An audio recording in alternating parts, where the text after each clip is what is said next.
bien bonjour et bienvenue pour le tout nouveau numéro d'Appui TV, le mag spécial quelque part en Occitanie. Alors cette semaine, je vais vous faire parcourir 3 reportages. Le premier, nous allons nous diriger direction une école, et pas n'importe laquelle, une école qui est tenue par Sophie, et vous allez voir qu'on y accueille des enfants à partir de 2 ans, 2 ans et demi, et qu'on est même capable de leur faire de l'anglais. Ensuite, nous irons rejoindre notre ami Seb, et oui, Seb qui nous a prévu encore une recette, et vous allez voir que celle-ci est succulente. Je vous ferai aussi découvrir les salins d'Aigues-Mortes. Grâce au Grand Raid de Camargue, nous avons pu pénétrer à l'intérieur des salins, et vous allez voir qu'on y apprend des choses surprenantes. Très bon visionnage, je vous retrouve tout de suite après.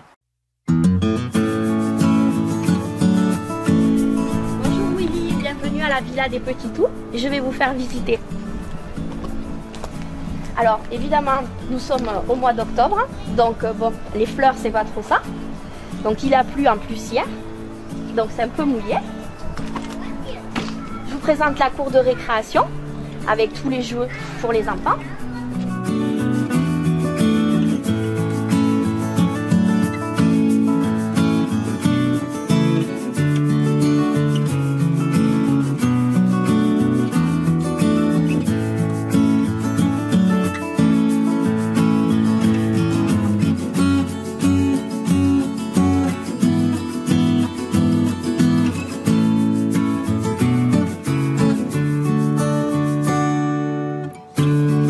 Donc là, on arrive à l'entrée, donc l'accueil.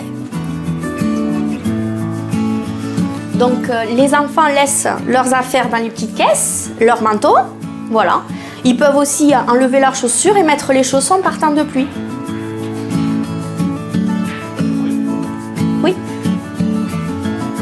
C'est très familial, donc c'est comme à la maison, d'où les chaussons. On continue. Ensuite, on arrive à l'entrée. Donc là, c'est les jouets, quand ils ont terminé leurs activités. Là, ils sont en pleine activité, activité Montessori, où tous ensemble, en autonomie, ils sont en train de faire des exercices.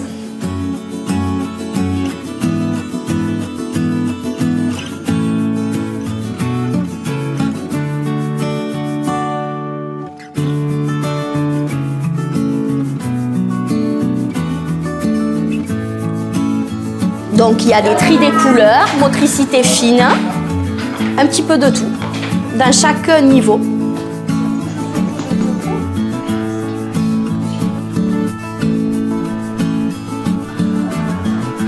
Est-ce que vous connaissez ça?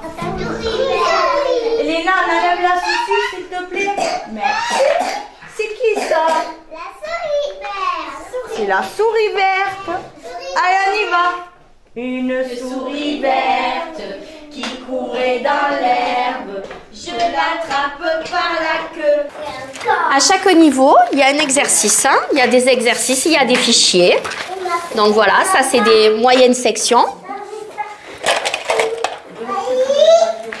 Là, nous avons des petites sections. Et nous avons, par exemple, ici, des toutes petites sections. 3 niveaux scolaires d'enseignement en français. Voilà. On va faire autre chose. D'accord, Nathan? Tiens, on va faire ce jeu, regarde. Regarde, je t'enlève tout, Nathan. Je t'enlève tout et tu vas essayer de les replacer.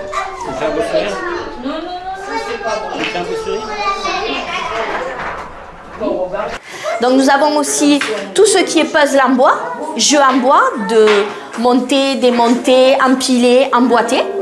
Voilà.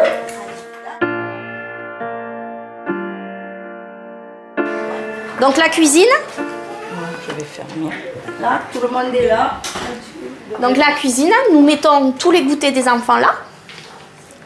Et dans chaque frigo, il y a les barquettes avec le repas de chaque enfant. Allez, on va faire les couleurs. Voyons. Quelle couleur c'est en anglais? Pink. Bravo, pink. Quelle couleur c'est? Blue. Ah, blue, super. Ici, nous avons la salle de sieste. Voilà. Donc tout le monde dort ensemble et je reste avec eux tout le long de la sieste. Ici, nous avons une autre petite salle. Si besoin, c'est une salle de lecture ou une salle de repos en fonction des besoins de la journée. Donc ils peuvent jouer au Lego, écouter les histoires ou bien dormir en fonction. Et là, c'est les puzzles de 15. Bravo. J'y arrive, hein. Là, il te manque le quoi? Qu'est-ce qui te manque là? Oui, c'était bon. Super. Le 2. La salle de change. Alors là, table à langer. Ils ont les lingettes, le lave-mains, les petits WC.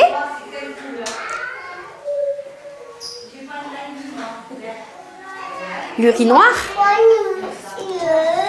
les couches, les pots et la douche si besoin. On ne laisse jamais un enfant sale. Si jamais il y a vraiment la couche qui a débordé, on le lave.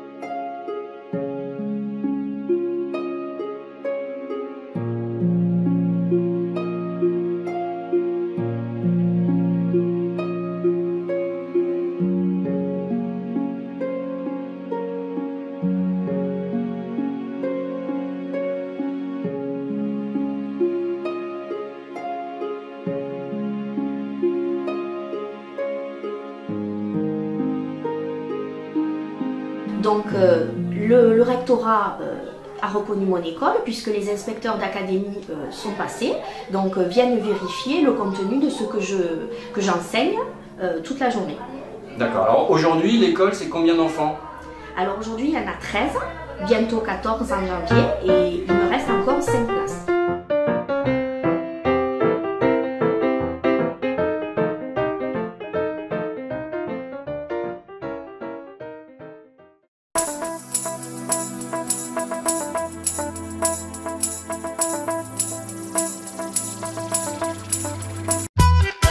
Où que j'aille, où que je sois, c'est jamais sans mes Smartonic. J'enlève, lunettes vue. Je remets, lunettes soleil. Elle s'adapte à toutes les situations. Et ça, c'est quand je veux faire la star. C'est vraiment la lunette des stars. Pardon Sharon, mais pour moi, un Smartonic, c'est avant tout la star des lunettes. Vous, je sais pas. Moi, c'est Afflelou. Dispositif médical. La recette La table de Seb vous est offerte par Esprit Cuisto, www.espritcuisto.com.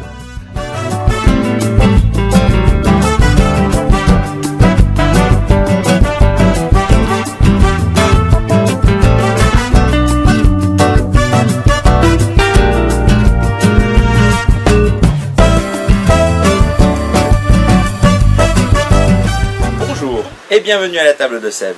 Cette semaine, je vous propose de travailler avec des produits de la saison et la liqueur d'amande du domaine de Marmourière à Vinassan.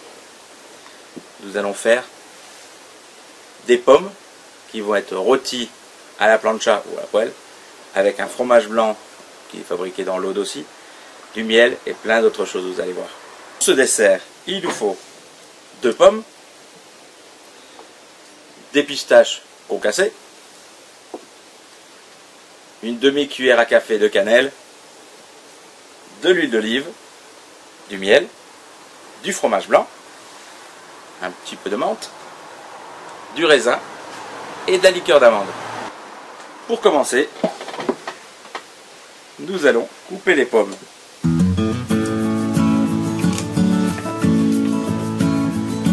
Coupez-les en 4. Faites des tronçons bien épais.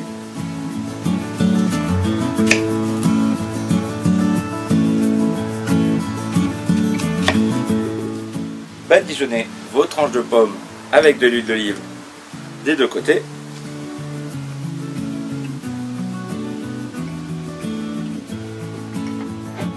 Et les mettre sur la plancha.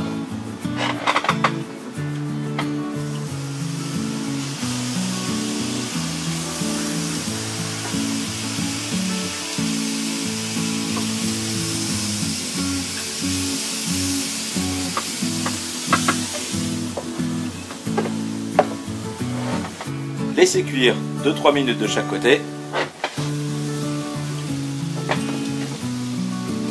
Et badigeonnez de miel.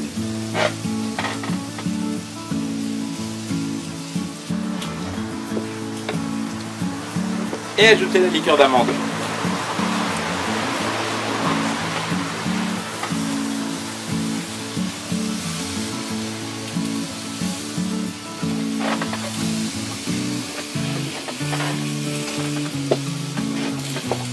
Et remettre à cuire 1 ou 2 minutes. Dans un plat en terre d'espritcuistot.com, mettre du fromage blanc,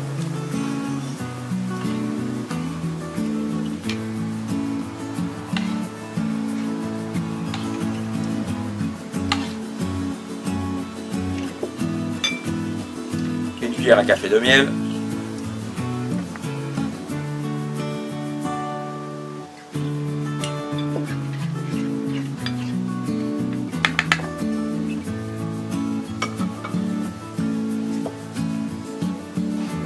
et nous allons ajouter les pommes.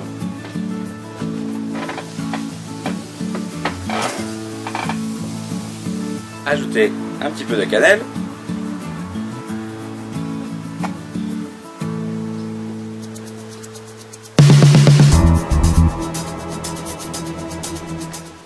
Des pistaches concassées.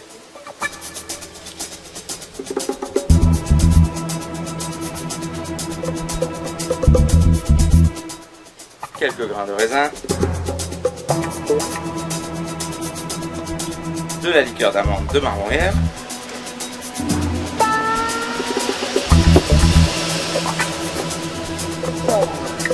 et quelques feuilles de menthe.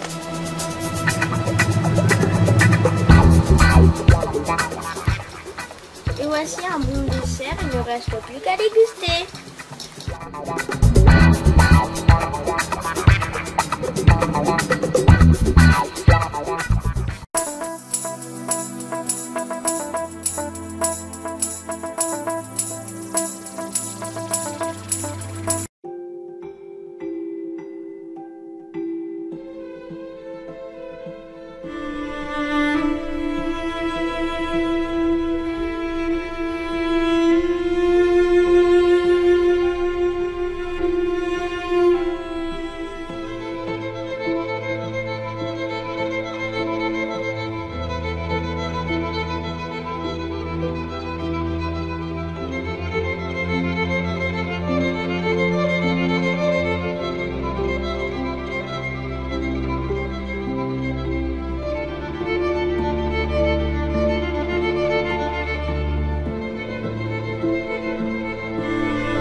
suis ici sur le territoire des Salins du Midi avec Laurent Grenier, l'organisateur du Grand Raid de Camargue, et Luc Verne qui est saunier aux Salins du Midi et qui va nous présenter les salins.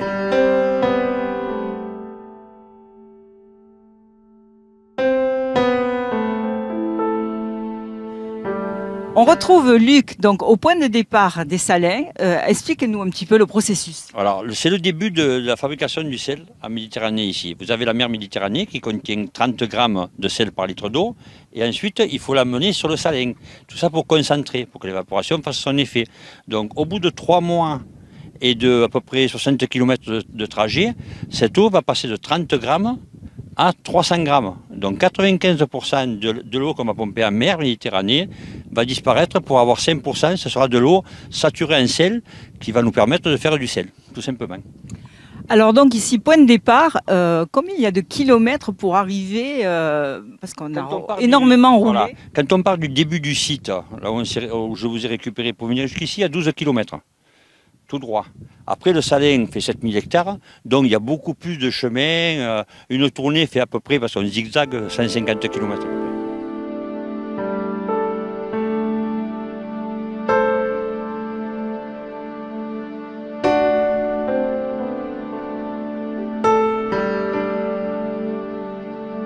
Luc, alors nous sommes des privilégiés là parce que ce site est protégé et réservé à quelques... Ce site est protégé et privé. À l'intérieur, c'est privé, ça appartient à un propriétaire. Par contre, le bord de mer, lui, appartient à l'État. La plage, ça appartient à l'État. Et l'intérieur, ça appartient à un propriétaire. Et c'est là là, les gens ne peuvent pas rentrer. C'est vraiment cloisonné, quoi. Donc, on fait le sel, on commence à faire le sel dans ses premiers étangs. Donc, Laurent, toi, tu es un vernis, quoi, de pouvoir venir faire ta course ici. Oui, c'est un cadeau, c'est-à-dire qu'on a travaillé déjà en amont du projet pendant une année en off et ça nous a permis d'apprendre à se connaître avec tous les propriétaires privés, voilà, la propriété d'État également, et de commencer à initier un tracé qui respecterait toutes les propriétés privées, leur intimité professionnelle aussi, c'est important. Et à partir de là, on a mis en avant ce projet-là et qui voit sa 4e édition. Et c'est tout un honneur, hein. C'est pour ça que je l'ai mis sur le site internet. Je l'appelle ça, c'est la traversée de l'honneur, vraiment. Et faune et flore protégées.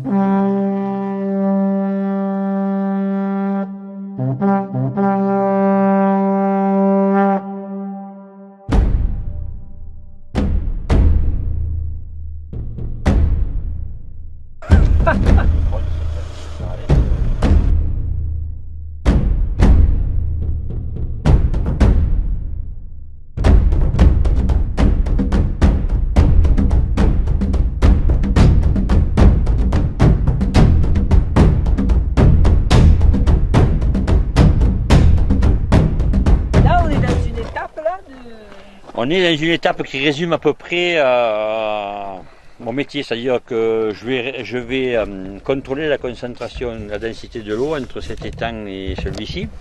Ça va me donner une idée à peu près, et la côte aussi, on a des échelles d'étiage pour la côte.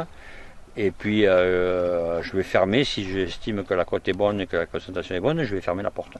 D'accord, donc la porte, ça a un nom technique. Une porte martelière. Martelière. Voilà. Il y en a combien sur tous les salins? Il y en a 300. Ah, quand même. Oui, il y en a beaucoup.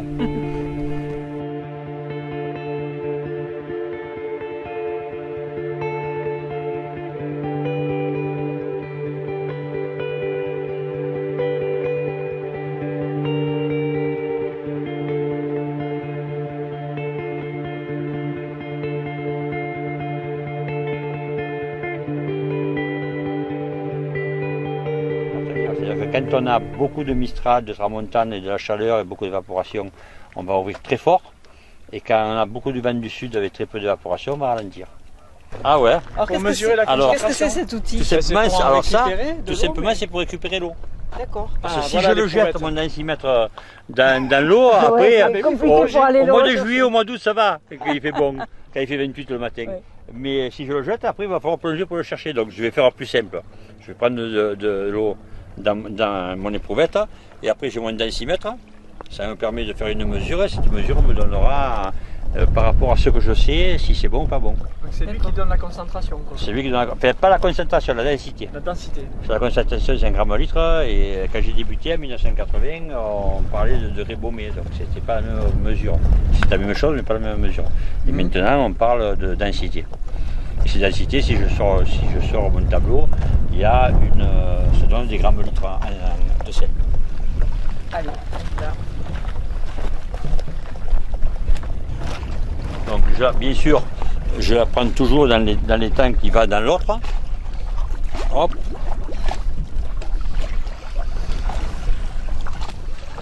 Alors pourquoi un gang? C'est que tout simplement, quand vous en prenez 20, 30 ou 40 par jour, après on a les mains pleines de saumure et c'est pas agréable.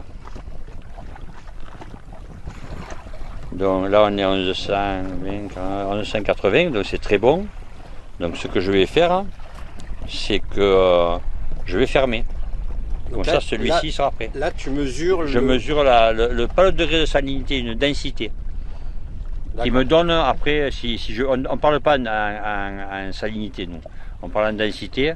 Et après, si on veut savoir combien ça fait de grammes de sel, là on va vérifier sur. Si là tu veux plus de sel, comment tu fais?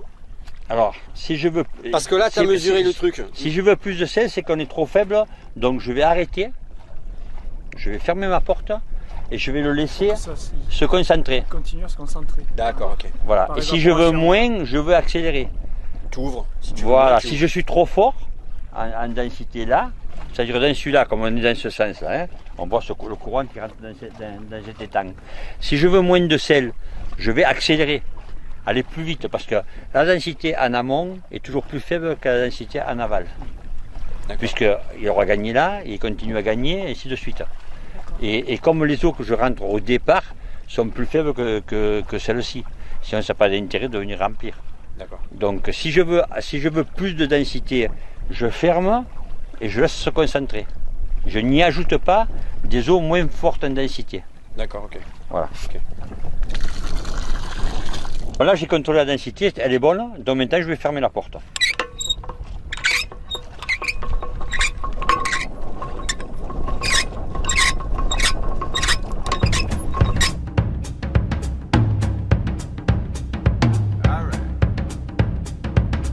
Les flamants roses, pourquoi ils sont roses? Alors, les flamants roses, d'abord ils naissent noirs. Après ils sont gris pendant 4 ans. Et après la pigmentation du bêta-carotène les rend roses. C'est-à-dire à 4 ans, ils commencent à être roses alors qu'ils ont été gris et que d'abord ils ont été noirs. Alors, ils volent vers 3 ans, vers 3 mois à peu près. Ils naissent entre début, chez nous ils naissent entre début juin et fin juin. Et après, ils vont être gardés en colonie. Tout ça sur l'endroit où ils naissent, ils ne bougent pas de là. Et les parents se nourrissent. Alors j'ai une anecdote à ce propos, c'est qu'il n'y a pas de fidélité dans les couples de flamants roses. C'est-à-dire que d'une année sur l'autre, les couples peuvent changer. Oui. Voilà, il n'y a pas de famille de flamants roses. Voilà, les couples peuvent changer. Et nous, l'année dernière, il y a eu à peu près 600 naissances sur Aigues-Mortes et 600 bagages à peu près. On les bague. Alors, le fait de les baguer, ça permet de savoir où ils sont nés premièrement, savoir quel âge ils ont surtout. Et je crois que c'est à Malte, je ne veux pas dire de bêtises, c'est à Malte, il y a 5-6 ans, ils ont vu par rapport à la bague, ils n'ont pas demandé, par rapport à la bague, il avait 42 ans.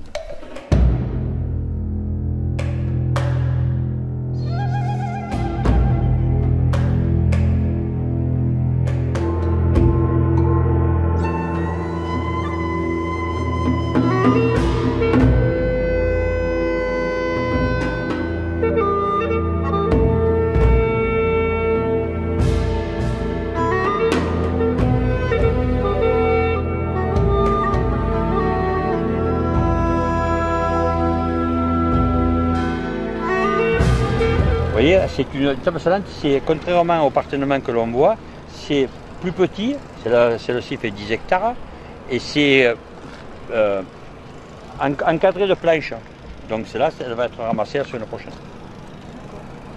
Donc là, c'est du sel, on a du sel là.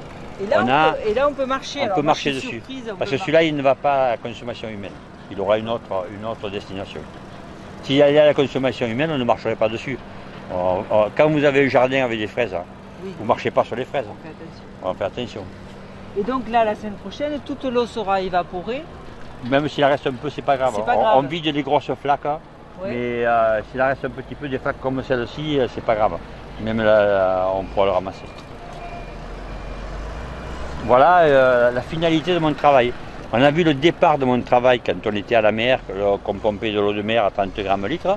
Et là, sur celle-ci, on l'a vidée cette nuit, celle-ci. Il y avait de la saumure. Cette saumure a la même couleur que celle qu'on a vue sur l'étang de la ville, là-bas. Et elle fait 300 grammes de sel par litre d'eau. Et là, on dit qu'elle est à saturation. Et quand elle est à 300 grammes de sel par litre d'eau, ça va, hop, précipiter et tomber au fond. Et ça s'accumuler. Celle-ci, il y a à peu près entre 9 et 10 cm de sel. Voilà, en hauteur, en épaisseur. Et ce sel, il pèse là à peu près, un mètre cube, c'est 1400 kg. Pour vous donner, pour entrer dans les chiffres, on dit qu'il y a 1400 kg au mètre cube. Et donc, sur une table de 10 hectares comme celle-ci, on va ramasser à peu près entre 12 et 14 000 tonnes de sel.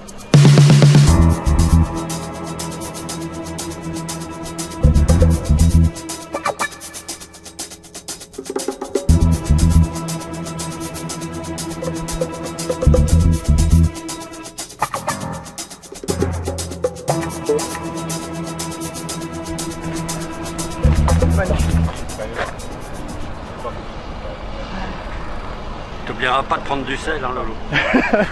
Du bon sel ici. Là, on est en plein dedans, quoi. On y est dessus. On y est dessus. C'est beau, hein. C'est un cadeau qu'ils nous font. Hein.